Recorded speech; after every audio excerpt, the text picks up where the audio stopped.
대전, 세종, 충남 현안과 이슈를 진단하는 5시엔 대세남. 안녕하십니까. 5시엔 대세남 김영철입니다. 아파트 화재로 어린이가 숨지는 사건이 최근 연이어 발생했습니다. 지난 6월 24일 부산에서 부모가 집을 비운 사이 발생한 불로 초등학생 자매가 숨지는 사고가 있었지요. 그런데 지난 2일 부산에서 8살, 6살 자매가 화재로 숨지는 안타까운 사고가 또 발생했습니다. 두 화재는 여러모로 유사한 점이 많습니다. 일단 화재 초기 진압에 중요한 스프링클러가 설치되어 있지 않았다는 점입니다. 스프링클러는 1990년 16층 이상, 2005년 11층 이상 건물로 설치 의무가 강화돼 왔지만 불이 난 두 아파트는 건축 허가 당시 스프링클러 설치 의무가 없었습니다. 대전만 하더라도 2023년 기준 38만 8천여 채 아파트 가운데 20년 이상 된 곳은 21만 6천여 채, 55.6%에 달합니다. 30년 이상 된 아파트도 9만 4천여 채나 되는데요.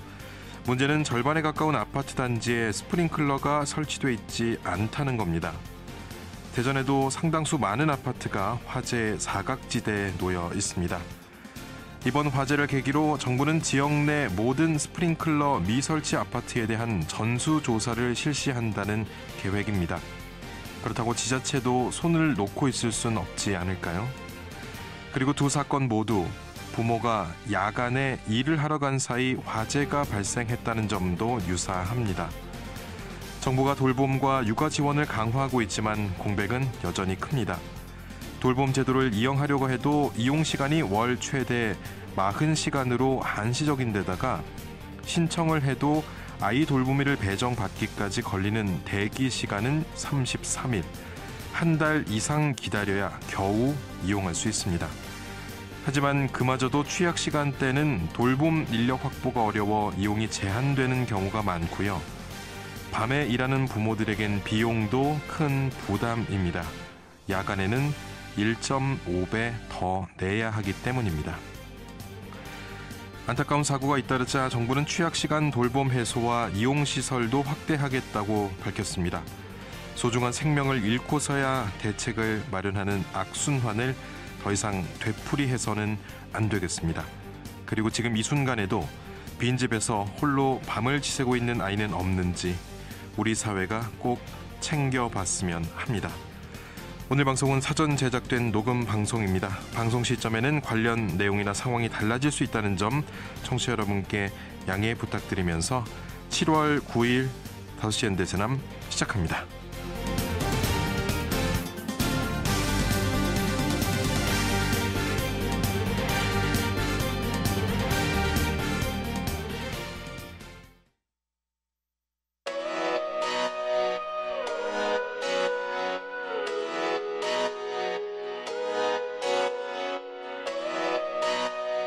다섯 시엔 대세남은 여러분의 참여와 제보로 이루어집니다.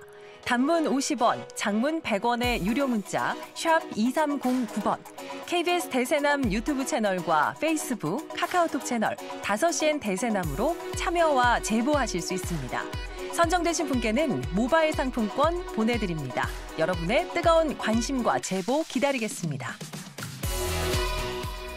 키워드로 보는 뉴스 브리핑부터 만나보도록 하겠습니다. 힘TV 정진호 PD 나와 있습니다. 정 PD 어서 오십시오. 네, 안녕하십니까. 정진호입니다. 네, 오늘의 첫 번째 키워드 어떤 겁니까? 네, 첫 번째 키워드는 역량 강화라고 돈 줬더니입니다. 예, 어떤 내용입니까? 네, 대한적십자사 충남지사가 관리하는 한 봉사단체의 연수회를 둘러싸고 좀 여러 논란이 일고 있습니다. 예. 비영리 단체이기도 한 이 단체가요, 회원들의 역량을 강화하기 위해서 연수를 떠나겠다고 해서요, 충청남도가 도민열세 1,500만 원을 지원하게 됐는데요. 예. 근데 연수 과정에서 그 이 단체 회장의 성범죄 의혹이 제기되기도 했고요.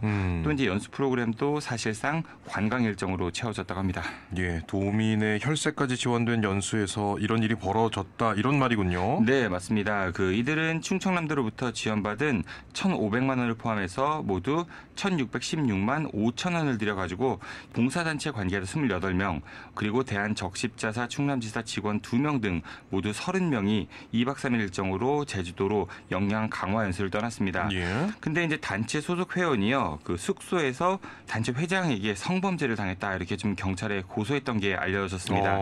이후 이제 경찰이 수사에 나섰는데요. 예. 수사 과정에서 이 단체 회장은 99% 정도 문제가 없다 이렇게 좀 혐의 내용을 완강하게 부인했지만은 예. 경찰이 지난달 23일 성폭력 범죄의 처벌 등에 관한 특례법 위반, 주거침입과 강제추행 혐의로 사건을 기소 의견으로 검찰에 송치했습니다. 기소 의견으로 사건이 검찰로 넘어갔다. 그렇다면 혐의 내용 상당 부분이 입증됐다고 볼 수 있겠네요. 네, 이 추가 피해를 예방하고자 이 경찰이 수사 과정에서 피해자에게 스마트워치까지 제공했다고 하니까요. 예. 경찰 수사 결과가 꽤 좀 신빙성 있어 보입니다. 그리고 이제 이 성범죄 사건 말고도요, 부실했던 연수 프로그램도 좀 문제가 있어 보입니다. 예. 당초 이 단체는 그 회원들의 역량 강화 그리고 결속 도모를 목적으로 모두 16개의 프로그램을 운영하겠다 이렇게 밝혔는데. 예.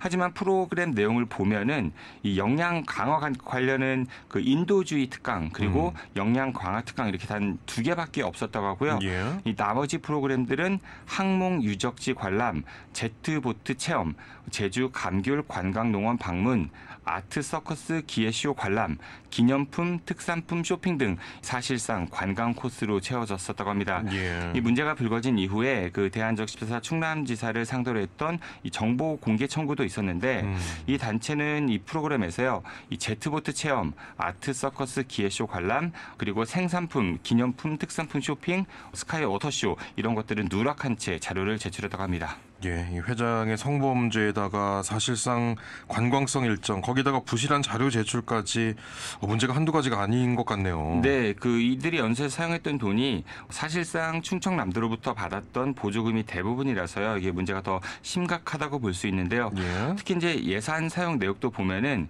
이 역량 강화를 위해 특강 강사료를 사용했던 게 전체 예산의 고작 2.3%밖에 되지 않았다고 하고요. 예. 항공료를 빼고 나면은 먹는 거, 입장료, 체험 비용 이런 것들이 36.3%나 사용됐다고 합니다. 예. 그런데 이 봉사단체를 대한적십자사 충남지사가 관리한다고 말씀을 하셨던 것 같은데, 그렇다면 대한적십자사 충남지사 측은 어떤 해명을 내놓고 있습니까? 대한적십자사 충남지사 측은요, 충청남도 보조금은 이 단체가 자체적으로 확보한 거라서 이 대한적십자사 충남지사가 직접적으로 개입하지는 않았다, 뭐 이렇게 해명했다고 하는데요. 예. 하지만 앞서 말씀드렸듯이 대한적십자사 충남지사 직원 2명도 연수에 함께 따라갔었죠. 예. 또 이제 정보공개 청구 대상이 대한적십자사 충남지사였기 때문에 이들도 좀 책임에서는 자유로울 수 없을 것 같습니다. 예. 이 사건이 불거진 다음에 이 단체 회장은 곧바로 회장직에서 물러났다고 하는데요. 예. 이 소중한 도민열세가 들어갔던 만큼 이 보조금 환수라든지 그리고 부실했던 관리 감독 등에 대해서 더 엄중히 책임을 물어야 할 것 같고요. 또 이제 기소된 성범죄 혐의에 대해서도 엄중한 법의 심판이 내려져야 할 것 같습니다. 예. 두 번째 키워드 알아보죠. 네, 두 번째 키워드는 따뜻한 행정이 필요할 때입니다. 예. 어떤 분야입니까? 민선 8기가 들어서면서 대전 중앙로지하상가의 운영권이 민간이 아니라 대전시 산하기관인 대전시설관리공단으로 넘어가게 됐죠. 예. 이제 대전시 지침에 따라서 이 상가 점포 임대차 방식이 최고가 낙찰 경쟁 입찰 방식으로 변경됐는데요. 이후 이제 폭등한 그 상가 임차 비용 등으로 상인들하고 대전시의 마찰이 계속되고 있습니다. 예, 저희 방송에서도 이미 여러 차례 관련 내용 전해드렸고 어제 감시자들 코너에서도 말씀을 나누긴 했습니다만 상황에 진전이 없어 보여서 상당히 안타깝습니다. 대전 중앙로지하 상가 이게 좀 공유 재산이긴 하지만은 그동안 이 상가 운영이 민간 위탁으로 이루어졌습니다. 예. 근데 이제 점포의 그 임대차 과정에서 상인들 간에 권리금이 오가는 등 그 여러 불법 행위가 성행을 했었고요. 이런 행위가 워낙 오랜 세월 또 광범위하게 이어지기도 했습니다. 예. 그런데 역대 민선 대전시정이 이 문제에 손을 대지 못했었고요. 그러다가 이장우 시장이 취임하면서 운영을 대전시가 직접 하기로 했고 또 그래서 최고가 경쟁 입찰 방식이 도입돼서 새로운 점포 임차인이 선정되게 됐습니다. 예, 최고가 입찰이다 보니까 점포에서 쫓겨날 위기감을 느꼈던 상인들이 기존보다 훨씬 많은 금액을 써내면서 이런 문제가 촉발하게 된 거 아닙니까? 네, 맞습니다. 지난해 7월에 사용 허가 기간이 종료된 중앙로 지하상가 440개 점포를 대상으로 대전시가 이제 최고가 경쟁 입찰을 시행을 했었는데요. 점포를 비워야 할 수 있다는 그런 불안감으로 기존 상인들이 낙찰 금액을 크게 써서 점포를 낙찰받기도 했습니다. 하지만 임차 비용이 많이 늘어나면서 이 상인들이 생계의 위협 이거 호소하기 시작했었고요. 또 낙찰받지 못했지만은 기존에 그 점포를 무단으로 점유했던 상인들은 과도한 변상금을 지불해야 될 그런 상황에 놓이게 됐습니다. 그래서 상인들은요, 그 현재의 최고가 경쟁 입찰 방식을 좀 변경해달라 이렇게 대전시에 요구해 왔는데요. 이런 와중에 그 어제 방송에서 있었지만은 얼마 전 그 상인들이요, 상가 점포 운영 해법을 논의할 수 있는 시민 참여 공청회를 열게 해달라 이렇게 지금 대전시에 요구하고 났습니다. 문제 해결을 위해서 대전시가 적극적으로 나서지 않고 있으니까 상인들이 공청회를 열어달라 이렇게 요구하고 있다는 말이군요. 네, 그렇습니다. 이들은 지난주 대전시청사 앞에서 기자회견을 열고요. 지난 2달간 500명 이상의 시민 동의를 얻은 만큼 대전시가 시민 참여 기본 조례에 따라서 공청회를 열어야 한다 이렇게 주장하고 있습니다. 그동안 대전 중앙로 지하상가에서 있었던 여러 불법 행위들은 분명히 잘못된 행위들인데 이런 행위들을 오랜 세월 눈 감으면서 문제가 더 커지게 방관했던 대전시도 그 책임에서는 자유롭다고는 볼 수가 없습니다. 네, 이게 분명히 초기에 그 바로 잡을 수 있었었는데도 이 오랜 세월 방치한 셈이니까 대전시도 그 책임에서 좀 자유로울 수가 없을 것 같은데요. 거기다가 이제 코로나19로 인한 집합 금지 명령 등의 행정 조치로 중앙로 지하상가 상인들 정말 큰 타격을 입었습니다. 그런데 코로나 전국이 끝나자마자 이렇게 일괄적으로 최고가 경쟁 입찰을 도입했던 거 이건 좀 너무 야박했던 행정이 아닌가 싶은데요. 참고로 다른 지자체들은요, 코로나 여파를 고려해서 사용 기간이 종료돼도 조례에 따라서 사용 기간을 연장해 준 것도 좀 많이 있습니다. 거기다가 또 최근에 또 상인들은요, 조회수 부풀리기 의혹까지 제기하고 나섰는데요.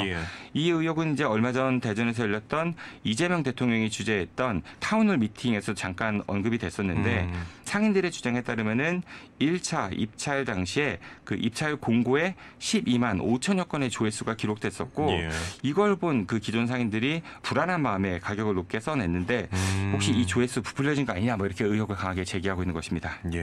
공개 경쟁 입찰은 중앙정부가 관할하고 있지 않습니까? 네, 공기업인 한국자산관리공사 산하의 온비드라는 곳에서 이루어지고 있는데요. 그래서 상인들은 그 온비드 프로그램 기록 보전 이걸 신청했고 이 관련 부서에 조사도 좀 의뢰했지만은 아무런 답을 듣지 못하고 있다라면서요. 철저한 조사를 통해서 의혹 해소해야 하고 또 이제 공청회를 통해서 상인들의 억울함이 해소될 수 있는 방안이 나와야 한다 이렇게 좀 주장하고 있습니다. 하지만 대전시는 그 입찰 과정에 대해 대전시에 공식적으로 조사를 의뢰한 적이 없다라면서요. 공청회 요구는 그 조례를 좀 검토해 보겠지만은 무단 점유 퇴거 불응 시 부과되는 그 변상금은 사용료를 낙찰 거로 봐야 한다는 행안부의 그리고 또 법제처의 유권 해석에 따른 것일 뿐이다. 뭐 이렇게 밝히고 있습니다. 오랜 시간 그 상인들이 고통을 호소하고 있는데요. 규정에 앞서서 대전시가 이들과 좀 소통할 수 있는 따뜻한 마음의 행정을 펼치면 좋겠습니다. 네, 오늘 소식 여기까지 듣겠습니다. 키워드로 보는 뉴스 브리핑 아힘TV 정진호 PD였습니다. 고맙습니다. 고맙습니다.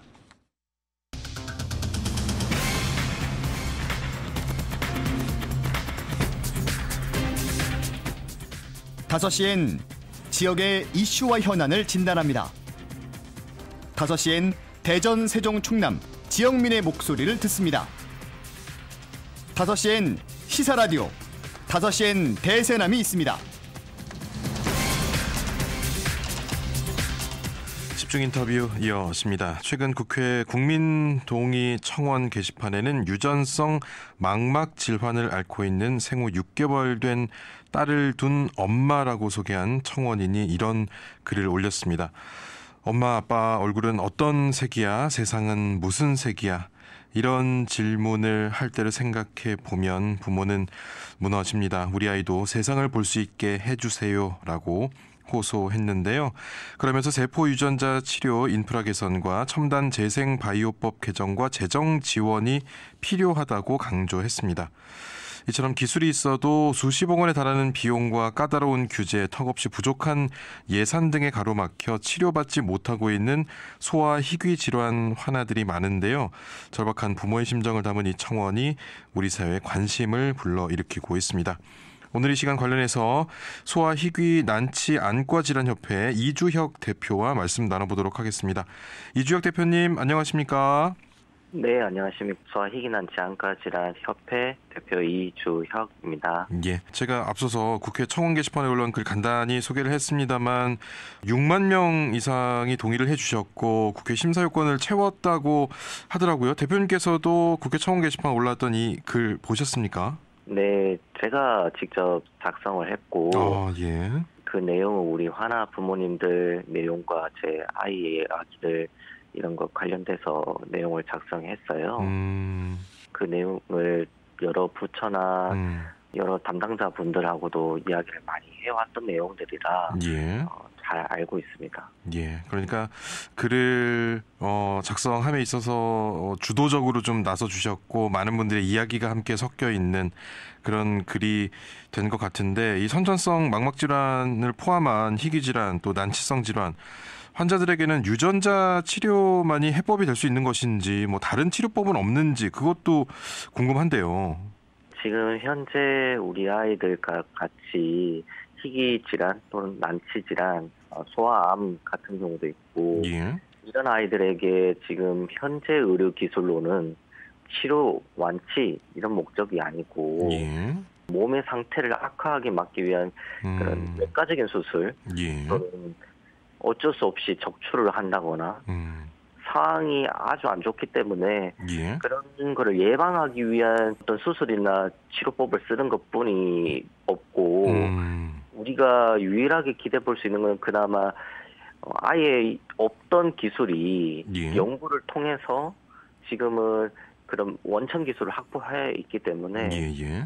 그것을 좀 우리 하나 부모님은 간절히 바라고 있고 유일한 대안이라고 지금 생각하고 있고 예. 그리고 관련해서 대학 교수님도 옛날에는 방법이 없습니다라고만 말씀을 하셨대요. 예. 요즘은 긴 기간 동안 연구를 해온 덕분에 이제 아이들한테 치료할 수 있는 유전자 세포 치료 기술이 있는데도 지금 청원 내용과 같은 내용 때문에 하지 못해서 너무 마음이 아프다라는 취지거든요. 예. 그 지금 대표님 자녀도 소아희귀 난치 안 질환을 앓고 있는 상황으로 알고 있는데 지금 네. 이 글에도 나와 있듯이 부모님들의 마음을 모두 좀 이해를 하시고 많은 분들이 소통을 하고 뭐 여러 가지 이야기도 나누시는 것으로 알고 있습니다. 네, 맞습니다. 그 내용을 보면 우리 하나 부모님들의 간절한 마음이 담겨져 있는 거거든요. 예. 청원에는 못 담았지만 더 절절한 청원에 담았으면 하는 내용도 많았어요. 예. 그런 절절한 내용들 제가 그걸 보면 눈물도 많이 나고 참 마음이 너무 안 좋았거든요. 예. 책임 있는 분들이 그런 글을 본다면 저는 마음이 너무 안타까워서 이 기술이 있는데도 이 여건 때문에 법안과 재정 지원, 인프라 개선 이런 부분 때문에 못하고 있는 건데 너무 마음이 안 좋아서 저라면은 어떻게 마음이 나설 것 같아요. 예. 행동으로나 마음으로나. 예. 근데 이제 대표님이 강조하신 것 중에 하나가 이제 신생아 안전검사 이것을 좀 필수 검진 항목에 넣어야 한다. 이런 걸 좀 강조를 해주셨는데 이게 또 대표님 아이와 관련된 그런 또 사연이 있기 때문이죠. 네, 맞습니다. 예. 제 아이 같은 경우도 세종시에서 첫째 아이를 출생했었는데 후만병원에서 신생아 안전 검사 자체를 알지 못했어요. 예. 그리고 우리도 결혼을 하고 아이를 처음 낳다 보니까 뭐 신생아 안전 검사가 있는조차도 몰랐거든요. 예. 병원에서 안내해 주는 대로 아이를 위한 검사 항목과 배우자를 위한 검사 항목을 이제 체크를 하고 예. 건강하다는 이야기를 이미 들었기 때문에 별다른 이상 없이 넘어갈 거라고 저는 생각을 했어요. 예. 그러다가 아이가 여러 과정 가운데에서 질병을 발견하고 어렵게 서울대학교 병원까지 가서 예. 진단까지 받고 치료 과정이 이루어졌는데 만약에 신생아가 태어나는 병원, 그러니까 분만병원에서 선천성 대상 이상 검사와 난청 검사와 더불어서 안전 검사가 예. 신생아 선별 검사의 의무화 또는 보건소에서 우리가 임산부 등록할 때 안내가 된다고 하면 예. 우리 이제 새로 결혼하시고 아이를 준비하시고 또 분만 예정인 보호자들이 내 아이를 위해서라면 이런 중요한 것과 그리고 필요성을 알게 된다면 검사를 신청을 많이 하실 것 같아요. 안 할 이유가 없는 검사이기 때문에. 네. 예. 지금은 부만병원 어디서 그 검사가 가능한지도 모르고요. 그 검사가 어떤 검사 내용을 포함하고 있는지, 또 방법은 어떻게 되는지, 왜 중요한지, 그리고 안 했을 경우에 어떤 거를 예측할 수 있는지조차도 전혀 알 수가 없습니다. 정부에서나 우리 지자체 보건소나 부만병원에서 설명을 하지 않거든요. 여러 방면을 통해서 말씀을 해오고 계시는 이 신생아 안전검사 전국적으로 좀 필수적으로 진행이 됐으면 좋겠다 이런 생각도 드는데 그동안 이걸 알리기 위해서 또 많은 활동해 오셨잖아요. 뭐 정치권이라든지 지자체라든지 우리 사회라든지 어떤 반응을 보이고 있습니까? 이제 제가 2022년부터 신생아 안전검사 관련해서 얘기해 왔는데요. 선별검사에 대해서는 대체적으로 공감을 했어요. 아이들 관련돼 있다 보니. 근데 이제 이거를 어떤 방법으로 이루어져야 할 것인가에 대해서는 굉장히 고민을 좀 했고, 선천성 대상 이상 검사를 난청 검사와 같이 급여화해서 의무화하는 방법도 있고, 제안한 것 중에 이제 먼저 홍보만이라도 국가에서 추진을 좀 요청을 드린다라는 부분도 있었고, 많은 다른 안건들에 밀려서 순위가 우리 우선순위에서 신생아 선별검사가 많이 밀려 있는 느낌이었어요. 정치권은 그랬었고 정부도 마찬가지로 기존에 지금 대상 이상 검사, 난청 검사를 건강보험 지원을 하고 있다 보니 재정이 없다. 그리고 내 일이 아니다. 보건복지부의 출생정책과나 보건복지부의 보험급여과가 두 과가 지금 주목과인데 그 두 과에서 서로 내 일이 아니다. 서로 출생정책과에서는 이거 출생정책과에서 담당을 해야 된다. 출생정책과는 보험급여과, 결국은 이게 급여화로 가야 되기 때문에 애초에 처음부터 보험급여과에서 맡아야 된다. 서로 떠넘기기만 하는 실정이고 제대로 된 면담조차도 못하는 상황이에요. 정부는 그런 상황이고 지자체 같은 경우는 정부에서 나서 주시면 지자체에서 시 자체 예산이라도 투입해가지고 어떻게 해볼 수 있는데 지자체 예산 100%는 좀 운영하기는 어렵다. 이건 지적이었고 필요하다는 거는 공감해 주셨고 근데 이제 시의원님들이나 이제 지역사회에서는 이런 부분에 대해서 필요하다고 꼭 해야 된다 생각해서 최근에 뉴스도 나고 이제 간담회도 했었고 그렇게 했었습니다.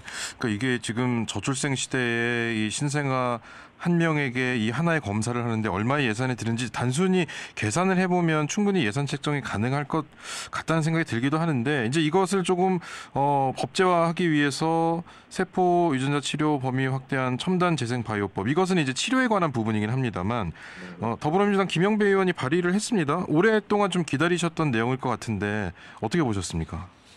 네, 일단 먼저 우리 하나 부모님들이 저희 하나 부모님 중에서는 2010년도부터 아이가 아파서 서울대학교 병원에 다닌 아이가 있거든요. 그 하나 부모님은 이 내용을 사실 잘 몰랐어요. 유전자 세포 치료라는 것을 받으면 이 아이에게 가능성이 있다라고 당시에 2013년도경에 들으셨대요. 그 이후부터 정부와 법안 뭐 이런 내용들 때문에 안 된다라고만 들었다가 이제 우리 환우회를 만들고 정부와 국회와 접촉을 해서 이야기 나누고 면담 요청하고 결국 이렇게 김영배 의원님께서 법안 발의까지 이어졌잖아요. 그 과정을 쭉 1년을 겪으셨는데 굉장히 감동을 하셔서 우신 분도 계시고요. 그 법안 자체는 그냥 올려진 거 자체의 의미가 아니라 우리 하나 부모님들의 가짜란 마음이 이루어지는 첫 단계이기 때문에 너무나 기뻐했고 그 기쁨의 눈물을 흘렸고 그리고 어떤 성취를 했다. 그리고 부모님이 아이에게 어떤 거를 할 수 있는 단초를 마련했다라는 의미로서 굉장히 기쁘시고 우시는 분도 계시고 감동하신 분도 계셨어요. 예. 그러니까 이제 법이 개정이 되고 나면 그 뒤에 후속 조치들과 여러 과정들 또 기술의 발전 참 여러 가지가 필요하겠지만 유전자 치료가 필요한 소아 환아들 또 성인 환자들까지도 좀 기대를 해볼 수 있는 그런 상황이 될 것 같은데 그럼 어떤 과제가 앞으로 남아 있는 겁니까? 법안은 이 유전자 세포 치료에 있어서 크게 두 가지 문제가 있는데 예. 법안 문제와 그리고 인프라 문제 그러니까 예산 문제거든요. 예. 그 두 가지가 제일 큰 문제인데 법안을 해결해서 우리나라 법에 인피보 치료는 허용하지 않고 있어요. 예. 익스피보 치료만 허용을 하고 있거든요. 유전자 세포 치료에 있어서. 예.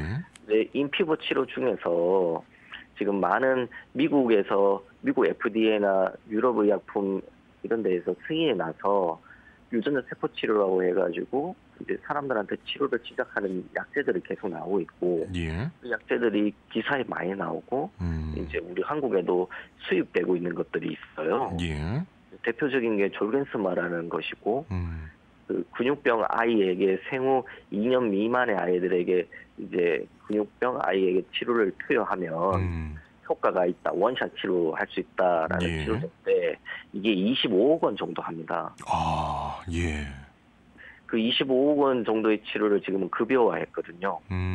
그러면은 이거를 우리나라에서 만들려면 인피보 치료제가 가능하도록 법안을 개정을 해줘야 되고 그리고 하나가 인프라 개선이라고 제가 그 예. 청원에도 올렸는데 유전자 세포 바이오 특화 연구소와 예. 그다음에 첨단 바이오 실증 센터가 두 가지가 지금 필요한데 그 인프라가 구성이 되면 예. 이런 졸겐스마나 유전성 난치성 그 희귀 안질환에 있어서 유전자 세포 치료제를 지금 50억, 25억, 예. 100억 원 하는 이 치료제를 아하. 2억 원에서 5억 원 사이에서 실비만 내고도 예. 생산할 수 있게 되는 거죠. 음. 그러니까 고비용의 문제가 해결될 수 있는 건데 예. 지금은 50억 한 번 생산할 때 그 비용을 들일 수 있기 때문에 접근성이 너무 어려운 거예요. 예.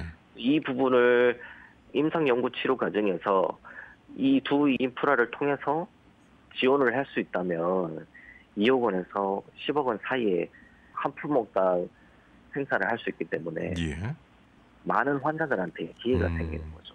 예. 더불어서 우리 임상연구가 데이터가 많이 쌓이게 되고 그러면 안정성 평가를 또 많이 할 수 있어요. 예. 비용이 낮아졌으니까.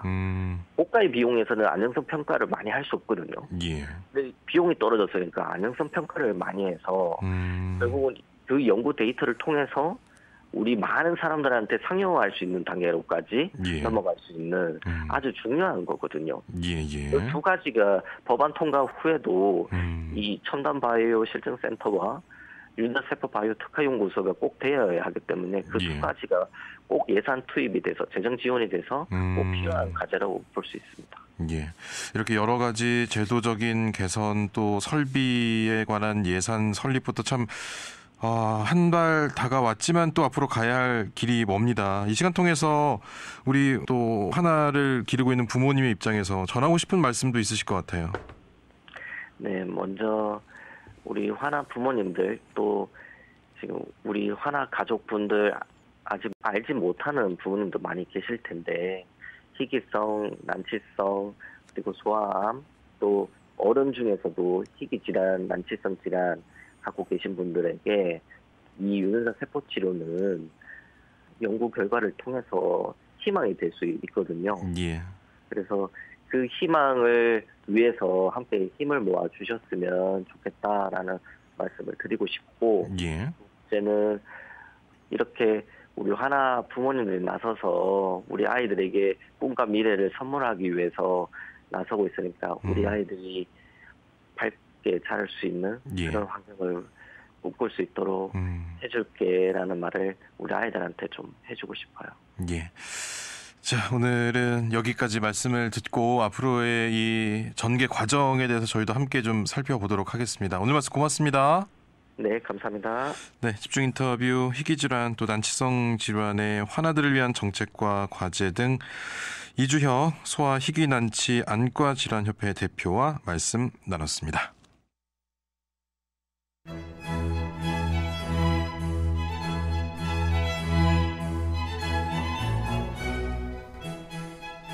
지역의 현안, 정치, 사회 여러 주제에 대한 품격 있는 시사 토크 명품 지방시 최진혁 충남대 도시자치융합학과 명예교수 원구환 한남대 행정학과 교수 두 분과 함께합니다. 두 분 어서 오십시오. 네, 안녕하세요. 대전시가 국제과학 비즈니스벨트 거점지구의 4단계 구간에 대한 준공을 승인하면서 오랜 시간 우여곡절을 겪어왔던 국제과학 비즈니스벨트 조성 사업이 어느덧 완공을 눈앞에 두고 있습니다. 사업 기획 초기에 과학기술정책연구원은 과학벨트 조성 이후에 20년 동안 국가 전체적으로 235조 원의 생산 효과, 또 212만 명의 고용 효과를 유발할 것으로 전망을 했었는데요. 국제과학 비즈니스 벨트가 걸어온 길을 돌아보면서 앞으로 성공적인 정착을 위해 어떤 점들을 보완해 나가야 할지 짚어보도록 하겠습니다.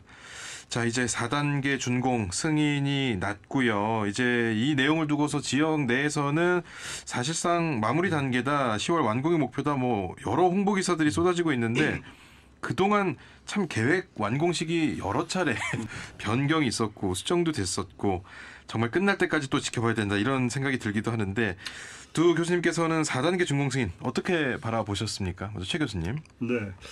우리가 5단계에서 이제 4단계까지 준공을 승인을 받았다라고 하는 그런 입장에서 보면은 어느 정도 이제 구분 응선은 넘어간 것이 아닌가 이렇게 생각을 해볼 수 있습니다. 그러나 여전히 또 해야 될 부분들이 남아 있지 않을까. 물론 올 10월까지 해서 5단계 준공을 목표로 삼고 있습니다만은 좀 더 신중하게 치밀하게 전략적으로 접근할 필요가 있지 않을까. 왜냐하면은 아직도 교통 문제라든지 교육시설의 확충 문제라든지 주민 편의시설 이런 부분들이 완전히 갖춰지지 않은 상황에서 준공을 하고 있는 부분이 있어요. 그래서 이런 부분까지 다 갖춰질 때 우리가 소기에 얘기하고 있는 국제 과학 비즈니스 벨트가 이제 완성도를 높여 나갈 수 있지 않을까. 뭐 그런 생각이 듭니다. 물론 이제 우리가 공사가 이제 마무리돼 나간다라고 하는 그런 의미는 법적 사용 가능성이 확보되었다라고 볼 수 있겠죠. 그럼으로써 이제 준공 승인이 남으로써 그 지역의 합법적인 사용이나 입주가 가능한다라고 하는 그런 근거를 제공하고 있기 때문에 이제 거기에 따르는 여러 가지 입주 기관이라든지 이런 부분들이 이제 활발하게 들어갈 부분으로서 이제 준비가 되고 있지 않을까. 뭐 그런 생각을 해봅니다. 그리고 뭐 더 나가서 이제 건축물에 대한 안정성이라든지 품질이 이제 확인되었다라고 하는 것을 대뇌에 밝히는 얘기까지도 될 수 있는 거니까 그런 측면에서 뭐 고무적이지 않을까. 뭐 그런 생각을 해봅니다. 원 교수님. 네. 우리가 국제 과학 비즈니스 벨트를 이제 추진한 게 꽤 오래된 역사를 좀 갖고 있습니다. 그래서 사실상 이제 2007년서부터 이제 시작된 논의가 2016년에 이제 시작이 됐고 이제 2025년 현재 이제 4단계의 준공이 이제 승인된 그런 거기 때문에 실질적으로 이제 오랜 시간 동안에 그 과정이 좀 있었다라는 것이 좀 아쉬운 면이 있지만 어쨌든 이제 지속적으로 5단계 중에 이제 4단계를 추진하니까 그런 면에서 좀 더 타임에 맞게끔 적절하게 이제 진행되기를 바라는 측면이 있고요. 이제 두 번째는 그런 것 같습니다. 이게 국제와 과학 비즈니스라고 하는 그런 두 가지 개념이 좀 같이 좀 어우러졌으면 좋겠다라는 생각이 좀 있거든요. 그래서 단순하게 우리가 대덕 연구단지 특구를 중심으로 해서 여러 가지 출연연이라든가 국제기관들이 모여 있기는 합니다만은 그것들이 이제 국제적인 관점에서 세계 경쟁력을 갖춰야 되는 문제가 좀 있었고 또 그러한 부분들이 외국인들이 이제 뭐 우리가 나가는 것뿐만 아니라 인바운드, 아웃바운드가 어우러지는 그런 지역 정주적인 그런 측면도 있어야 되는데 그런 부분이 조금 이제 아직까지는 미완성적인 측면이 있지 않나라는 생각이 있고 또 하나는 그 비즈니스라는 말은 이제 썼기 때문에 이제 단순하게 연구의 결과를 사장시키는 것이 아니라 그게 좀 사업화돼야 되는 부분들이 있거든요. 그래서 이제 우리가 4단계는 지금 이제 시작을 하고 있습니다만은 거기에 따라서 국제적인 관점과 과학 비즈니스에 대한 관점 그런 것들이 집약될 수 있는 관점 이런 부분들이 같이 어우러져야 상승적인 효과가 나타나지 않을까 이런 생각을 하게 됩니다. 그 이제 뭐 완공이라는 말을 꺼내기에는 아직도 사실 좀 조심스러운 단계이긴 합니다만 시기상조다 이런 우려의 목소리도 나오고 있고요. 그럼에도 사업 마무리 단계다, 완공이 눈앞이다 이런 말들이 나오고 있는 이유는 아무래도 그동안 과학벨트가 걸어온 뭐 시간 또 우여곡절 이런 것들이 녹아 있기 때문이 아닐까 싶은데 말씀해 주신 대로 2007년에 이제 이런 공약들이 제시가 됐고 이제 거의 20년의 시간이 흘러왔는데 그럼 그간에는 어떤 과정들을 겪었는지 또 교수님들은 뭐 특별히 좀 기억나는 사건들이 좀 있습니까? 제가 볼 때는 사실은 노무현 정부가 우리 신행정 수도 특별법으로서 이제 행정 수도로 옮기겠다라고 하는 것을 시작을 해서 이제 충청권의 나름대로의 세종시 문제를 가지고 등장을 했을 때 그 다음 이제 이명박 정부는 들어와서는 이제 반대 노선을 걷기 위해 그런 모습을 보였을 때 당시 이제 우리가 행정 중심 복합 도시라고 하는 그 참여정부가 얘기했던 부분을 MB 정부가 들어서 교육과학 중심 경제도시로 바꾸겠다라고 하는 그런 부분이 우리 충청권의 세종시 문제를 가지고선 던졌다라는 거죠. 그래서 그때 이제 행정부처 이전을 백제화시키는 이런 논의가 있어서 그것이 이제 국회에 가서 결국은 부결되어지는. 그래서 결과론적으로 볼 때는 이 국제과학 중심 도시로서 결국은 전국적으로 이제 정치 쟁점화되어지는 이런 상황이 됐고 국회가 아무래도 나뉘어져 가지고선 갈등의 여지를 만들어내는 그런 모습들이 우리 지역에서 세종시 문제를 가지고선 이제 출발이 됐던 부분이 아닌가. 그래서 대선 공약으로 충청권에 던진 이제 국제과학 비즈니스 벨트 문제가 이런 식으로 진전이 된 상황 속에서 우리 지역의 문제가 어떤 정치적으로 쟁점화되면서 또 더 나가서 이제 그 법안을 만들어 나가는 데 있어서 굉장히 미온적이었고 그것을 진행해 나가는 데 있어서 역시 지역 간의 갈등을 유발하는 왜냐하면 서로 유치하려고 했던 그런 부분도 있었으니까요. 그러니까 그런 문제점들을 안고 2011년도에 그래도 대덕연구개발특구에 부지를 선정할 수 있었다라고 하는 그런 부분이 이제 만들어졌고 그리고 나서 한 5년 뒤에 이제 첫 우리가 준공식을 갖게 됨으로써 이제 시작이 되게 된 그런 배경 속에서 정치적으로 굉장히 우여곡절을 겪을 수밖에 없었던 그런 부분이 있지 않을까. 그럼에도 불구하고 우리 지역에 이제 나름대로 국제과학 비즈니스 벨트가 대덕연구단지라고 하는 그 틀 안에서 이제 형성되고 있다라고 하는 부분이 매우 그 고무적인 부분이 있다. 그리고 1973년 때부터 사실은 우리가 대덕 연구단지라고 하는 이 부분이 사실은 박정희 대통령 때 그 당시에 서울에 이제 홍릉지구에 아마 연구단지가 서울에 있었습니다. 그런데 이제 그것만 가지고는 안 되니까 박정희 대통령께서 이제 국토부 장관에게 지시한 것이 제2의 연구단지를 만들어야 된다. 이런 측면에서 우리가 1973년에 어떤 법안을 만들어서 이제 추진했던 것이 92년에 아마 준공이 돼서 그것을 계기로 해서 우리가 93년에 대전시에서 전 세계적으로 엑스포를 개최한 그런 기억이 있지 않을까. 근데 그런 맥락에서 볼 때 역시 대전이라는 건 어쩔 수 없이 과학기술 도시로서 입지를 다져나갈 수 있는 그런 역사적 배경 속에서 한 50여 년의 흐름이 있었지 않았는가. 그런 맥락에서 또 국제과학 비즈니스 벨트도 우리가 연장선에서 한번 대전시 입장에서는 바라봐야 될 부분이고 또 국가적으로도 우리가 균형 발전 차원에서도 보여야 될 부분이 있지 않을까. 뭐 그런 생각을 해봅니다. 교수님. 네. 우리가 이제 여러 가지 이제 정치 공약적인 그런 측면도 있고 지역적인 특수성도 있고 뭐 여러 가지 요소들이 있었습니다만은 가장 이제 좀 이렇게 역사적으로 기억에 남던 거는 그 입지 선정과 관련된 논의였던 것 같아요. 그래서 전체적으로 우리가 충청권에 대한 어떤 과학적인 우수성이 어느 정도 입증이 됐는데 또 어디에 또 입지를 할 것이냐에 대한 것 가지고 또 여러 가지 뭐 세종시 안도 나왔었고 뭐 백제 안도 나왔었고 이런 우여곡절을 겪었던 것이 하나의 이제 흐름이었었는데 어쨌든 지금 현재 위치에 이제 입지하게 된 그런 것들이 실질적으로는 결국은 과학의 어떤 도시로서의 우수성이 입증된 것이 아니냐 저는 이제 그런 생각이 좀 있고요.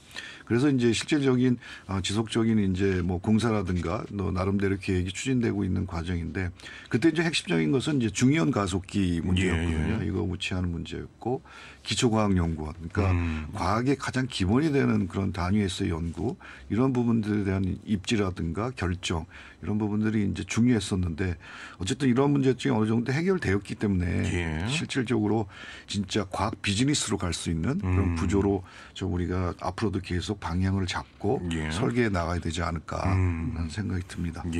지금 현재까지 분양률이 88%로 아직 뭐 100% 다 채워진 상황은 아니지만 말씀해 주신 중이온 가속기, 라온, 그리고 첨단 소재 바이오기업 뭐 112개의 기관이 입주를 확정한 그런 상태입니다. 그럼에도 우려의 목소리가 또 나오는 부분이 바이오 클러스터 전국적인 사례를 보면 수도권과 이게 또 멀다는 이유로 젊은 연구원들, 이제 한참 연구를 시작해야 되는 연구원들이 이탈을 하는 이런 상황이 발생하기 때문인데 이제 시작입니다. 끝까지 이걸 좀 노력을 해야 될 텐데 어떤 노력들이 앞으로 좀 필요하다고 보십니까? 결국은 우리가 수도권에 집중되어 있는 그러한 연구 환경 역량이라든지 환경 문제가 더 젊은이들에게는 매력적이다 이렇게 생각해서 움직일 수밖에 없는 그런 환경이라고 보는 거죠. 그래서 결국 우수 연구 인력이 유출되지 않고 여기에서 우리 대한민국에서 확보할 수 있는 그런 정책들을 만들어야 되지 않을까. 그래서 이제 연구 역량을 강화하면서 그에 따르는 어떤 인센티브를 좀 더 강화시켜 나가면서 유인 체계를 좀 더 확보해야 되겠다. 그리고 뭐 그렇게 하려면은 뭐 당연히 그들이 이 지역에서 모든 것이 해결될 수 있는 정주 여건을 강화시켜 나가는 거죠. 교통 문제라든지 그들의 어떤 주민 편의 시설이라든지 주거 문제 이런 것들을 걱정 없이 다 여기서 해결할 수 있도록 해줘야 될 부분이고, 그 다음에 이제 뭐 국제과학 비즈니스니까 거기에 이제 과학 사업화를 제대로 지원해 줄 수 있는 그런 기초기술 사업화 지원 거점으로서의 역할을 할 수 있는 쪽으로 지원을 해서 젊은이들이 여기서 함으로써 어떤 자부심을 갖고 이런 부분들을 국가가 이제는 수도권이 아니라 지역마다 우리가 거점을 가지고선 발전해 나간다는 극점으로서 뭐 그런 생각을 해보게 돼요. 왜냐하면은 프랑스 같은데 앙티폴리스라고 하는 그 지역도 60년대 시작이 됐는데 20년간은 뭐 그렇게 크게 진전이 안 됐어요. 그러다가 이제 80년대 들어와서 프랑스와 미테랑 대통령이 이제 지방분권 정책과 균형 발전 정책을 아주 대대적으로 해 나가면서 남부 지역에 있는 앙티폴리스라고 하는 그 지역이 상당히 나름대로 지역 정부가 이제는 모든 결정권을 가지고선 지원하겠다라고 하는 그런 분권화 정책에 따라서 완전히 자리를 잡으면서 성과가 커졌다라고 하는 것이 이제 다 드러나고 있거든요. 그래서 이제 그런 부분을 보게 될 때 우리도 이제는 기존에 왔던 지방분권 정책, 균형발전 정책을 실효성 높은 것으로 지역 정부에다 일임해서 이제 모든 것을 거기에서 결정을 해 나가면서 거기에 특색에 맞게끔 키워나간다고 한다면은 뭐 상당히 진전이 있지 않을까. 그래서 그런 부분으로 우리 젊은 층들이 대전이라는 이 과학도시에서 일할 수 있다는 것을 자부심을 느끼게끔 해준다고 한다면은 균형발전 정책에서도 성공이고 우리 대전의 입장에서도 상당히 과학도시로서의 위상을 또 견지해 나갈 수 있는 그런 일석이조가 되지 않을까. 뭐 그런 생각을 해봅니다. 왕 교수님. 네. 참 어려운 현상이고 지금도 계속해서 이런 문제는 우리가 고민을 하게 되는 그런 상황인데 우수 인재가 이제 이탈되는 문제 이런 부분들이 지역의 여러 가지 정주라든가 지역 경제의 활성화 또 뭐 과학적인 도시로서의 위상을 정립하는데 좀 한계는 있는 그런 측면이고 이런 것들이 계속 악순환이 되는 게 이제 또 문제이기 때문에 이런 문제는 좀 하루아침에 될 수는 없을 거라는 생각이 들어요. 그런데 정말 중장기적인 계획을 가지고 인프라서부터 좀 지원을 해줘야 되지 않느냐라는 생각이거든요. 우리가 교통, 주거, 뭐 여러 가지 이제 편의시설이라 이런 얘기들도 많이 하는데 실제로 그런 것들이 갖춰져야 내가 살 수 있는 여건이 되네. 이런 것들이 되는 거고 특히 교육적인 측면들이 굉장히 중요한 부분이 아닐까라는 생각이 들어요. 그래서 중고등학교와 대학이 연계돼서 지역과 같이 갈 수 있는 그런 교육 시스템이 이 지역에서 정착될 수 있는 구조를 만들어줘야 될 것 같고 이렇게 또 집적에 대한 효과가 또 있어요. 그러니까 우리가 하나의 과학단지가 이제 모이기 시작하는 것은 그만큼 융합을 통해서 경쟁력을 확보할 수 있는 그런 측면들이 있기 때문에 그 속에서 정말 여러 가지 이제 이쪽 가면 정말 활성화될 수 있는 여건이 되는구나. 라고 하는 것들이 인프라 구조와 맞게끔 같이 가야 되는 그런 측면이 있고요. 그다음에 이런 부분들에 있어서는 뭐 여러 가지 이제 초기 투자 비용이 많이 들 수밖에 없잖아요. 그래서 중앙정부의 전폭적인 지원 이런 부분들이 예산의 중요한 항목 우선순위에서 반영이 돼야 되지 그렇지 못하고 중단되는 그런 가능성이 있다라고 한다면 성과를 내기는 어렵겠다라는 생각이 들고요. 그런 부분에서 지역의 어떤 분권적인 요소 그다음에 중앙정부의 과감한 지원 그걸 통해서 세계적인 경쟁력을 확보해서 인프라의 구축 이런 부분들이 선행돼야 될 것 같고 말씀드렸지만 진짜 그 핵심의 측면에는 교육이 있지 않을까 저는 그런 생각이 들거든요. 그래서 교육적인 정주 요건을 좀 확실하게 좀 마련해 주는 것이 필요하지 않을까 생각이 듭니다. 네. 그 이제 국제과학 비즈니스 벨트가 초대형 국책 사업이고 아주 시간도 오래 그동안 지나왔고 앞으로도 잘 다져져야 하는 그런 곳이기 때문에 정부에서 전폭적인 지원을 좀 해줘야 할 텐데 지금 이재명 대통령실에서는 AI 미래 기획 수석이 생겼고요. 또 과학기술정보통신부 장관 기업 출신 AI 전문가입니다. 그러니까 어떻게 보면 최신 기술의 전문가들이 이제 요직을 맡게 됐는데 사실 과학은 기초과학이 굉장히 중요하고 특히 대전은 이제 기초과학의 핵심지 아닙니까? 그럼 이 부분에 대한 좀 걱정? 이번 정권 내에서 이런 기초과학에 대한 지원이 충분할 것인가? 이런 또 걱정의 목소리가 있거든요. 어떻게 보십니까? 우리가 이제 현재는 뭐 인공지능이 대세여서 이쪽 분야가 주도적으로 갈 수밖에 없다라고 하는 그런 것은 우리가 현실적으로 받아들일 수 있는 부분이 있겠습니다만은 그러나 이 인공지능이라고 하는 것도 그것을 지탱해 줄 수 있는 것은 기초과학에 있다. 그러니까 이 기초과학을 튼튼히 하지 않는다고 한다면은 AI가 제대로 또 발현되기가 어려운 부분이 있으니까 특히 국제과학 비즈니스 벨트라고 하는 것은 기초과학에 한번 그 백그라운드를 강화시키자라고 하는 그런 부분이 있기 때문에 그런 쪽의 역량을 균형 있게 좀 접근해서 정책을 추진해 나가야 될 부분이 있지 않을까. 물론 AI 전문가라고 해서 그분들이 기초과학을 무시한다라고 이렇게 또 보기에는 어려울 거 아닌가. 그러니까 AI가 잘 되기 위해서도 결국은 기초과학을 얼마나 튼튼하게 확보하고 있느냐. 이런 부분에 있어서 국제과학 비즈니스 벨트가 추구하는 그 기본적인 목적에 충실한다면은 아마 AI가 더 나름대로 굳건하게 자리 잡을 수 있지 않을까 그런 생각을 해봅니다. 원 교수님. 네.